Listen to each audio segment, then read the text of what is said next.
Hey y'all, thanks for tuning back into Chickanic. Hope everybody's having a great week. We picked up a pretty interesting problem this morning, something that a lot of people have. I thought I'd take you along on this diagnosing and hopefully save you some time, money, and frustration in the future. Now, it doesn't matter what mower you have, just because I'm doing this diagnosing and repair on a Cub Cadet zero turn. If you have another zero turn, the principles are pretty much the same, so hopefully this will help you out. So here's what the mower's doing right now.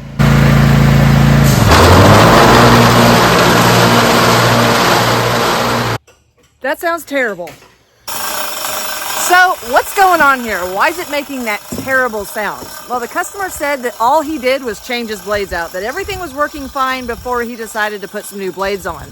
Now, when he did put the new blades on, he said when he went to go engage his blades, they wouldn't engage. And after a little back and forth online, we figured out that the spring that actually tensions his idle pulley had come off. So once he figured out the routing of the belt, where the spring went, he put it back together to start it up and it make that sound. So what do you guys think? What do you think he did wrong to make it make such a terrible sound like something's hitting? Now, this is a 54-inch cut, so it's got 3 blades on it. They are all the same length on this one. So Alex is removing the spindle covers so we can see what's going on up top. Now, checking these pulleys on top, they all seem okay. This one seems maybe a little loose. We'll check that.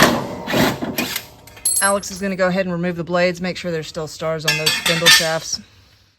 Well, we immediately figured it out in Houston. We got a problem. Check this out.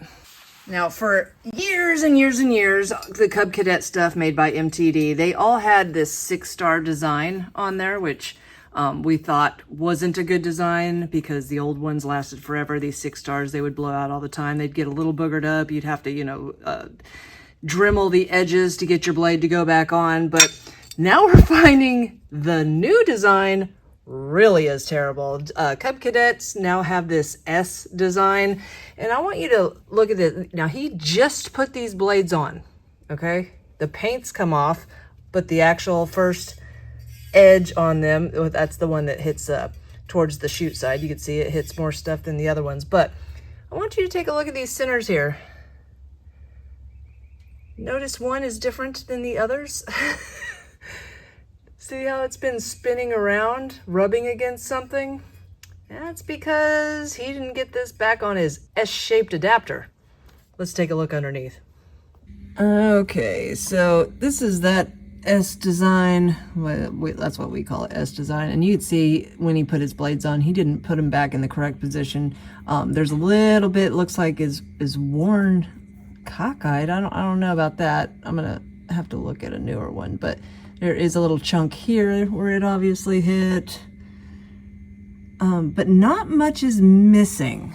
And especially on this one over here, let's see, it looks like it's still in really good shape. There's no part of it missing, but look at what happens when I try to put a blade back on. Now, I could use either one of these blades. The center holes are actually in perfect condition from them being, brand new blades. This one I'm not going to show you with because it was spun out. So we'll just say it might have an issue, but this blade definitely does not. Let's put it on and show you what it does. Okay.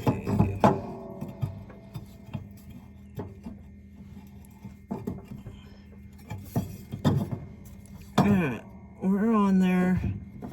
And without, I hope you can see that, without the shaft moving at all, look at all that play that this blade has.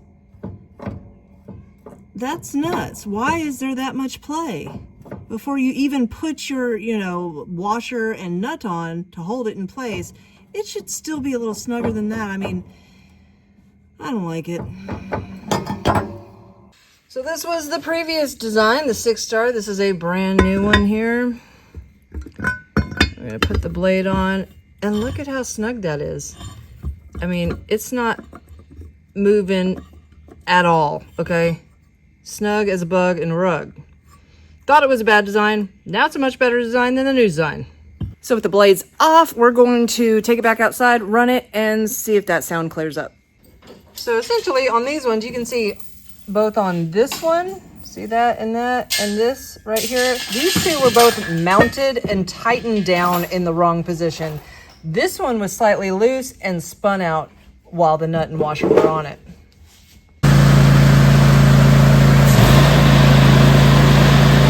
Yeah, that's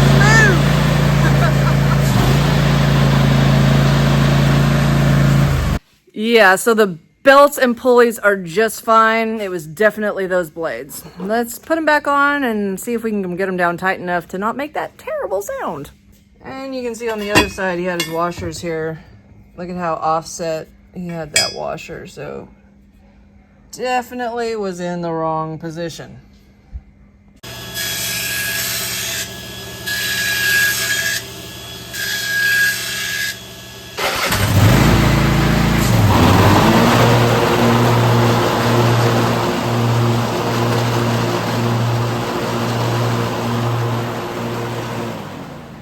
So Alex got the blades put back on. We started it up. And it was 100% better, except a little slight vibration. So we're going to go ahead and remove this pulley, this idler pulley right here. See what's going on with this bearing. Make sure that that's not our issue. Because, yeah, see, you could sort of hear it too. I don't know. It doesn't sound good. All right, Alex, what'd you find? Well, whenever I took this pulley off, of course, the bushing just fell right out. But I was able to check and make sure that the bearing inside was still good and it's spinning fine. But this nut on the bottom was loose enough that I could hand turn it, and it just spun. So that's why it was a little loose. All right, so we're just going to tighten it up and see what she does. Yeah. Okay. So even after tightening it down, we noticed that that pulley is still a little loose. So it's not necessarily the bearing inside the pulley. It's still fine, but that bushing after running this thing for 4 years has worn out. So we're going to try to find another one for him. So we found another bushing to go inside the bearing, and the other one would just slide right in and out because it was so worn out. But this one, nice snug, bearing sounds perfect. We're gonna put her back together and see what she does.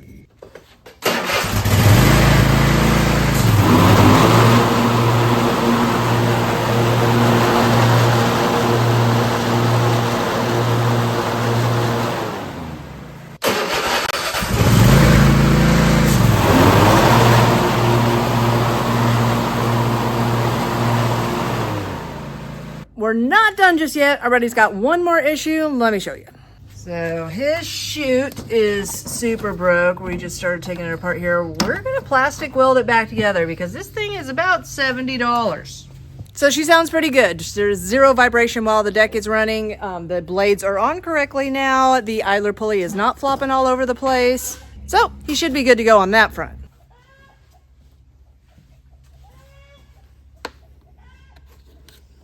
All right, so first Ron is just super gluing it together so it'll stay in place as he hot welds it together. Now, if you have not seen my videos on the plastic welder that I've made, these things are a lifesaver. I fixed one customer's chainsaw. It was the entire handle assembly, which is essentially the entire body of the chainsaw. Just to replace everything on a chainsaw and put it on a new handle assembly, the labor alone is going to eat you up. So thankfully, with being able to just melt it back together, since everything's made out of plastic, it took about 10 minutes, saved my customer a ton of money, and the life of the chainsaw. If you have not got a plastic welder, I will leave a link to one in the description box below. Ron's got one side done. He's going to go ahead and put some in the back here, but when we flipped it over, we noticed this one's fixing to break out too, so he's going to add a staple right there.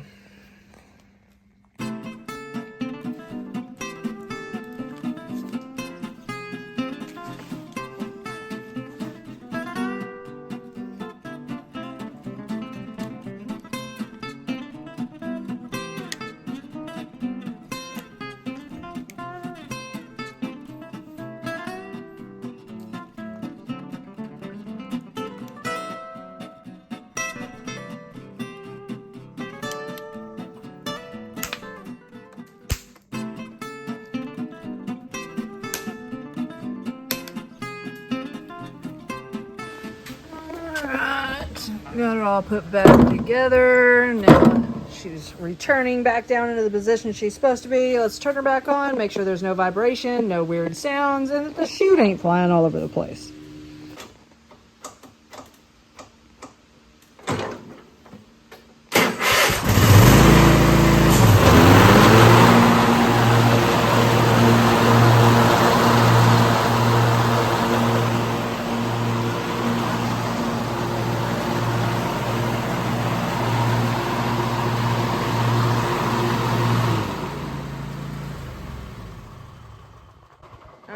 looks good. So why did they come out with this fancy S design? You know it, guys. Money. They ran out of the patent because these are about 20-year patents on these blades, and they ran out of the patent for years and years and years. The aftermarket for this one, I'll throw up a picture. It was still went on this 6-star, but it only grabbed 2 of the teeth in it. And I would use them in a pinch, but I really didn't like them because just like that S blade, it had that little bit of jiggle room to it. Now, the aftermarket S blade designs, I wouldn't touch them. They're just like a diamond shape. I mean, if you don't really wrench down and make sure everything's super tight, you're going to spin the S off the end of your shaft, and you're going to end up buying new shafts or spindles. So these, you could get a set probably today for 30-something bucks for the 54-inch cut, 3 blades. If you're going to buy them individually, you can find them for, cheap, $15 a blade. The S-shaped blades, though, are $33 a piece, and they've been out for like 10 years. I mean, you'd think they'd come down just a little bit, but no, they're sticking with it. The blade by themselves are $33. If you buy them in a set for 3 blades, it's about $90. That's insane. Okay, that's insane. Do you want to try to get around it? Because with a 20-year patent, it's going to be probably another 10 years before they're going to have aftermarkets like rotary brand with the correct center hole for those S-shaped ones. So a way to get around it is, yes, if you have the S-shape, there is an exact spindle replica with the star shape on it. Figuring that out is not going to be the funnest thing. When you're looking at them, you're going to want to probably find another 54-inch design made by MTD, Stanley Black & Decker. I'm sorry, I just always say MTD.